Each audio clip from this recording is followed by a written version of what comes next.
நம்ம மைண்டுக்குள்ளே அதை ஒரு ப்ராசஸ் பண்ணி அதில் தவறு செஞ்சு பார்ப்போம். ஸோ அந்த ஆஸ்பெக்ட் தான், அந்த மனநிலையை தான் நான் பயமறியா பிரமை என்று நான் மென்ஷன் பண்ணியிருக்கேன். ஒரு கபாலி விஸ்வந்த், ஒரு கபாலி நடித்தார். கபாலி நீங்கள் ராகுல் கபாலினா அப்பா பேர் அந்த மாதிரி? அப்பா பேர் கபாலி.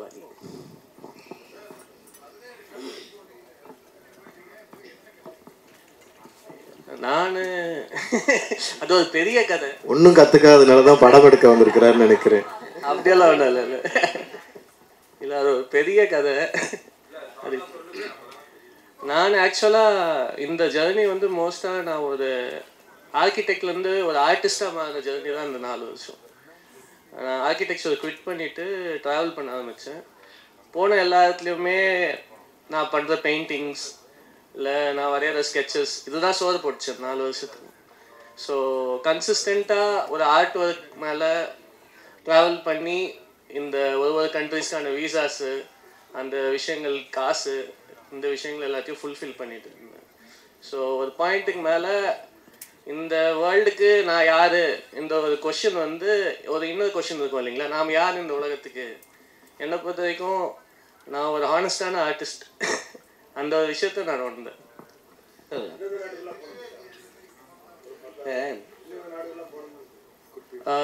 நான் வந்து பைக்கில் நான் ட்ராவல் பண்ணது வந்து இங்கேருந்து சவுத் ஆஃப் இந்தியாவிலேருந்து ஆரம்பித்து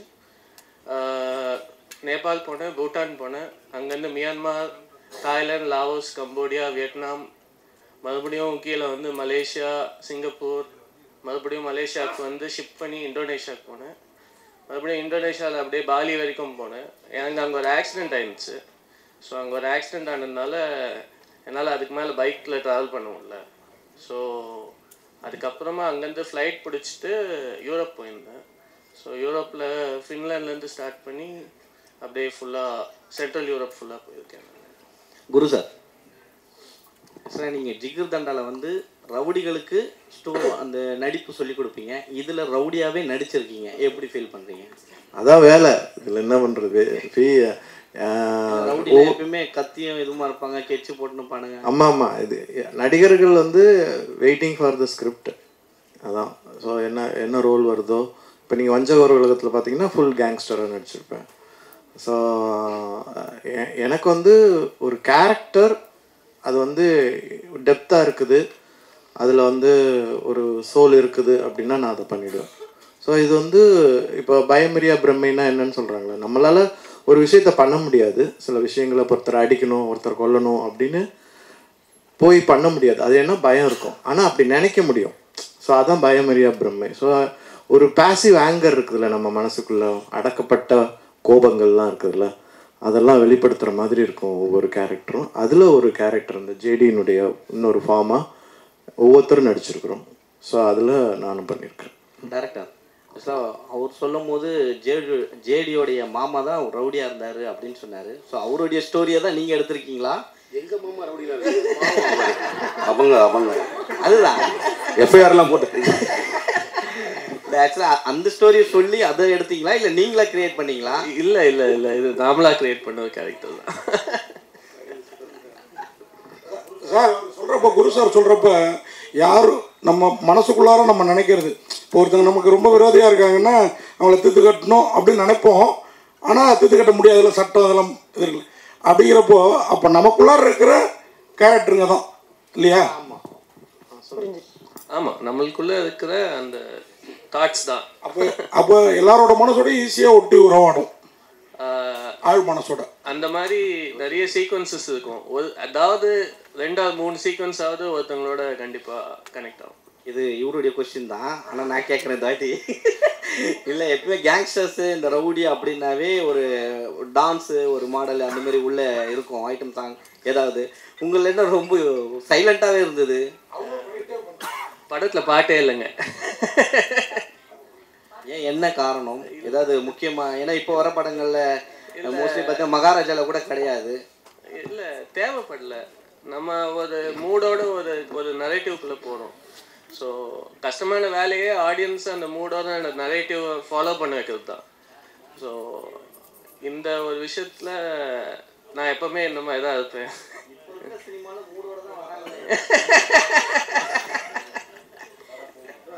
அதே மாதிரி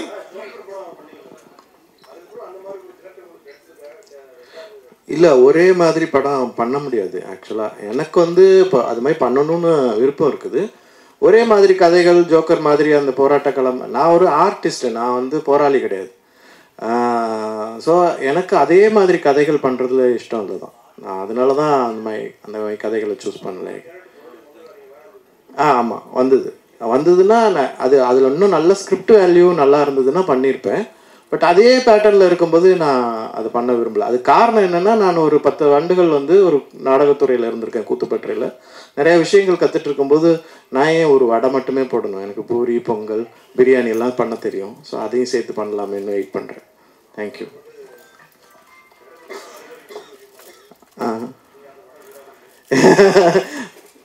ஓகே, தேங்க்யூ.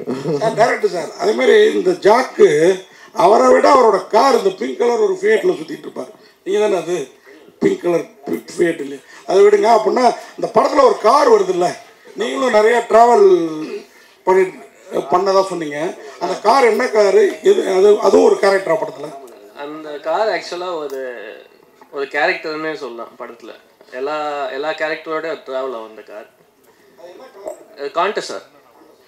இல்லை, வினோத்ஜி வந்து எல்லா படங்கள்லையும் வந்து ஏதாவது ஒரு பயங்கரமான ஒரு ட்விஸ்ட்டில் வந்து கற்பழிக்கிற மாதிரி அப்யூஸ் பண்ணுற மாதிரிலாம் பண்ணுவார் வேறு லெவலில். பட் இந்த படத்தில் வந்து வேறு மாதிரி டைரியை புரட்டி ஒரு பத்திரிக்கையாளர் மாதிரி உட்கார வச்சுருக்கீங்களா, என்ன காரணம்? அவர் இந்த படத்தில் ஒரு ரைட்டர் தான். அது நீங்கள் தான் சொல்லணும். சார், இது கமர்ஷியல் படமா ஆர்ட் படமா? கமர்ஷியலாக ஆர்ட் கலந்து படம் படமா?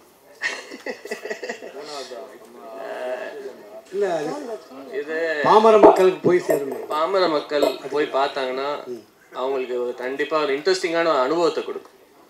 ஸோ நாம் இப்போவே பிரிக்க ஆரம்பிச்சிட்டோன்னா இது பெயிண்டிங் மாரி இருக்குது, அதனால் கீழே வரையும் போய் சேருமா?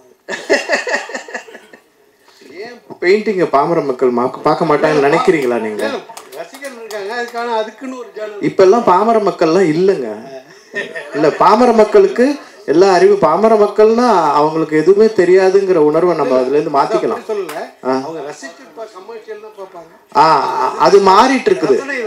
இல்லை, அது மாறிட்டு இருக்குது. அதுக்கு நாமளும் கொஞ்சம் ஒத்துழைப்பு செய்யணும். இந்த மாதிரி படங்களை வந்து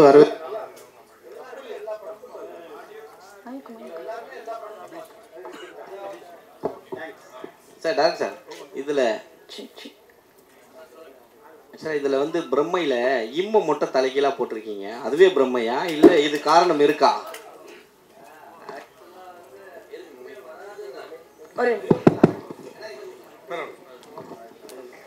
ஆக்சுவலாக அந்த இம்மே வராது. ஸோ அது நான் டிசைன் பிரம்மை தான்.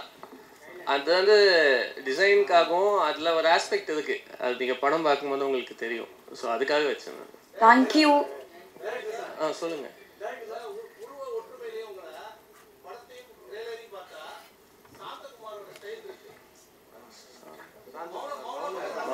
மௌனகுரு. ஓகே.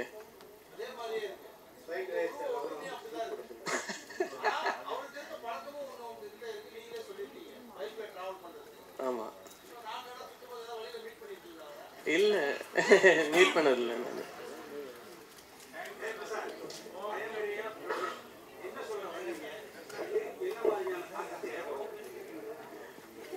இது ஓகே. நாம் வந்து இது வந்து ஒரு தீசிஸ் மாதிரி ஒரு பர்டிகுலர் சப்ஜெக்ட், ஒரு ஐடியாவை தான் டிஸ்கஸ் பண்ணியிருக்கோம் படம் ஃபுல்லாகவே. எது கரெக்டு எது தவறு, ஒரு ஆஸ்பெக்ட், அந்த ஒரு ஆஸ்பெக்ட்குள்ளே போகிற ஒரு கான்வர்சேஷன் தான் இந்த ஒரு படம். இது வந்து என்ன மாதிரி தாக்கத்தை உருவாக்கும்னா, நீங்கள் பார்க்கும் போது இல்லைன்னா மக்கள் இந்த படங்களை போய் பார்க்கும் போது ஏதோ ஒன்று வித்தியாசமாக பார்த்தோண்டா அந்த ஒரு ஃபீலிங் உருவாக்கும். அதுக்காக எடுத்த படம். தேங்க்யூ.